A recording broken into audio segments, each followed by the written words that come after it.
68. Oh. Cut to exterior Omaha City Hospital. Cut to interior ER. Doctors and nurses, including Robert, are working on a patient feverishly. Shirley appears at the window of the ER. Robert sees her, and with the hand that had been covering the patient's artery, waves at her. Robert, as blood is spurting into his eye. Hi, Shirley! Shirley is apprehensive. Cut to ER later. Robert is attending to a patient. He is preparing a hypodermic needle. Robert says, "Don't worry, Mrs. Jensen, this won't hurt a bit." He starts to inject her. Ow! He has injected himself. Cut to the office of the hospital chief administrator, Dr. Jerome. Shirley is shown into his office by his secretary. Dr. Jerome says, "Mrs. Meany, how nice of you to come." Shirley says, "Thank you so much. I can't imagine why you'd want to see me." Dr. Jerome says, "So how do you like Omaha?" Shirley says, "Oh, it's nice, very nice." Dr. Jerome says, "It's a hellhole. You don't want to live here." Shirley says, "Well, why do you live here?" Dr. Jerome says, "Well, let me get right to the point. We at Omaha City Hospital need your help. Lives may be at stake." "Well, I'll do whatever I can."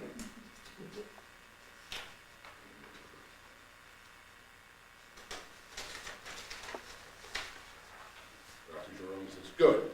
I want you to convince your husband to quit his job." "Quit his job? Why me?"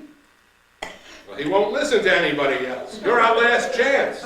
Mrs. Meany, you married a bad doctor. An excruciatingly bad doctor. He will never, ever approach being a good doctor." Shirley says, "Well, maybe he just needs more experience." Jerome says, "Not on living patients." "Well, why don't you fire him?" Dr. Jerome says, "If I have to, I will. But it goes beyond this mere job. You've got to make him change careers, quit the profession, do something else. He frightens the patients. He frightens the other doctors." Shirley says, "I'll do what I can." Dr. Jerome says, "Thank you, Mrs. Meany." She rises to leave. Shirley is dazed.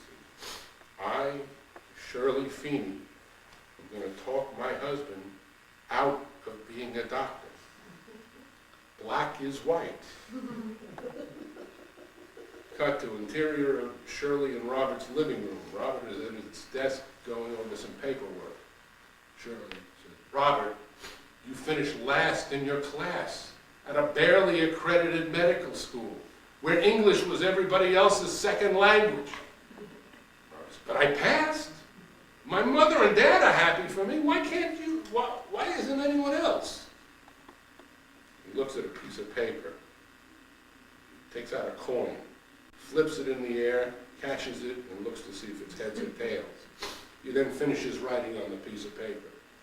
Shirley says, "There! That's why you're determining serious diagnoses by flipping a coin." Robert says, "Well, sometimes it's just that close." Shirley says, "But even I know it's not scientific." "Robert, you're a very kind man. You're fun to be around, and you're charming, and I love you. But you're an idiot. I mean, you'll never make serious money at medicine because you'll constantly be in court. Robert, if you don't abandon medicine, I'm going to have to leave you." Shirley says, "It's not that I don't care about you. I really think I do. I just can't be around to watch what happens."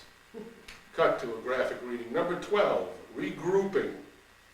Cut to Omaha bus station. A bus's sign reads Los Angeles. Interior of the bus. Shirley is seated in the passenger seat. Cut to a panoramic view of the bus riding down the highway. Cut to an interior of the bus. Shirley, asleep, leans on the shoulder of a black woman passenger next to her. The woman is a bit put off, but then resigns herself to it. Cut to Los Angeles bus station. Shirley gets off the bus with 2 large suitcases. We follow her as she trudges down the street, waits at a corner, and boards a city bus. The bus lets her off at a street corner. She waits and boards another city bus.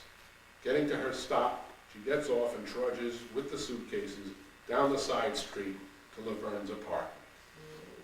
She goes to the door and rings the bell. The door opens.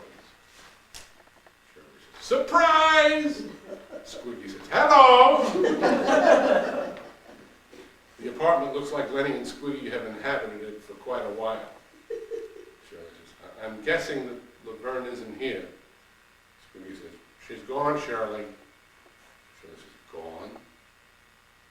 Then he says, "She moved." She says, "Oh, that kind of gone." Then he says, "She went back to Milwaukee." "Milwaukee?" Squeaky said, "She got her job back at the brewery." And he says, "I don't know why she left in the first place. That was the perfect job for her." Squeaky says, "Yeah, you don't waste a talent like that." Shirley says, "Did she get the old apartment back?" Squeaky says, "No, but she got something just as depressing." He says, She's living in Terry Buttafuoco's basement." Laverne said, "She's still looking up." I said, "Huh?" Said, "Nothing." Then he said, "Things ain't looking too swift for us neither." Said, "You're still agents?" "Uh-huh." Says, "Not enough clients?"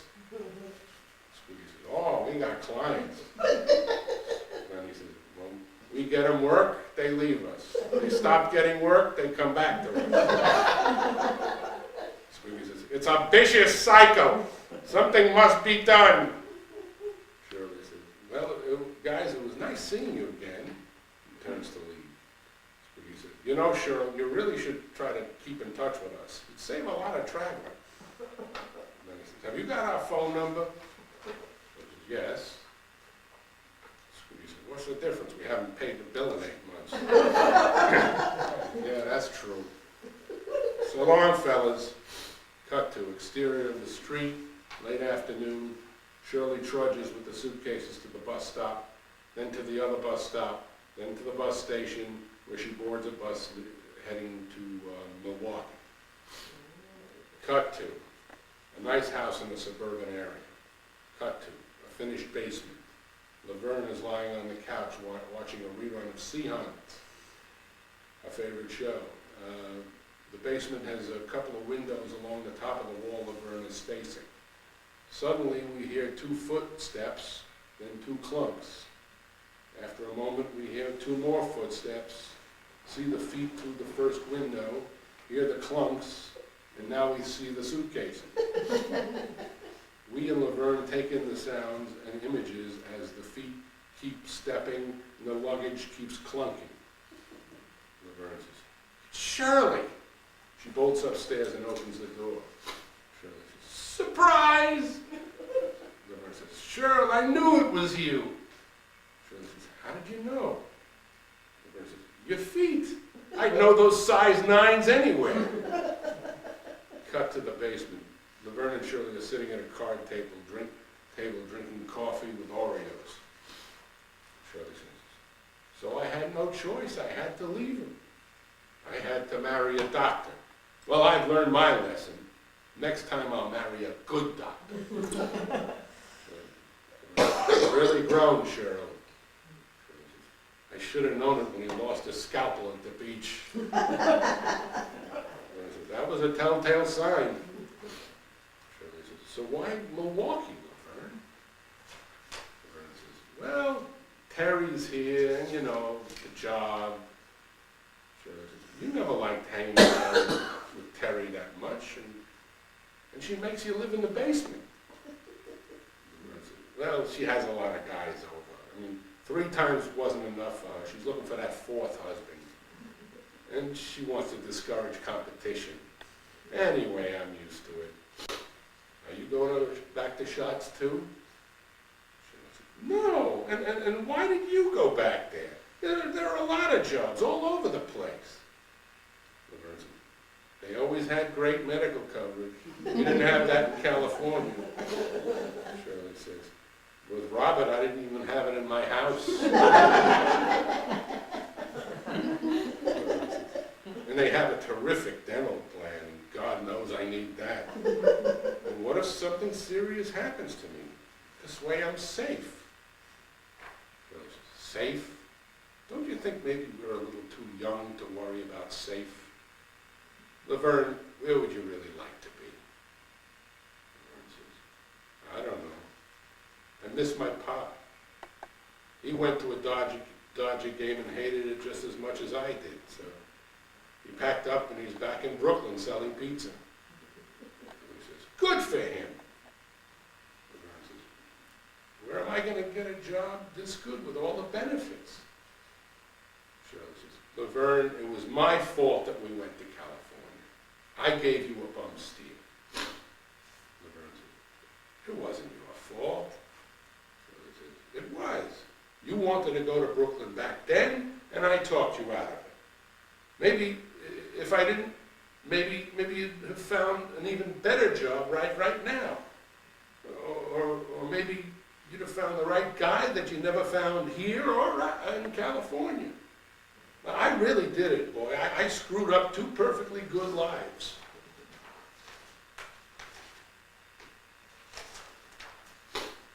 Laverne says, Cheryl, don't you think maybe we're a little young to think that we're totally screwed up forever?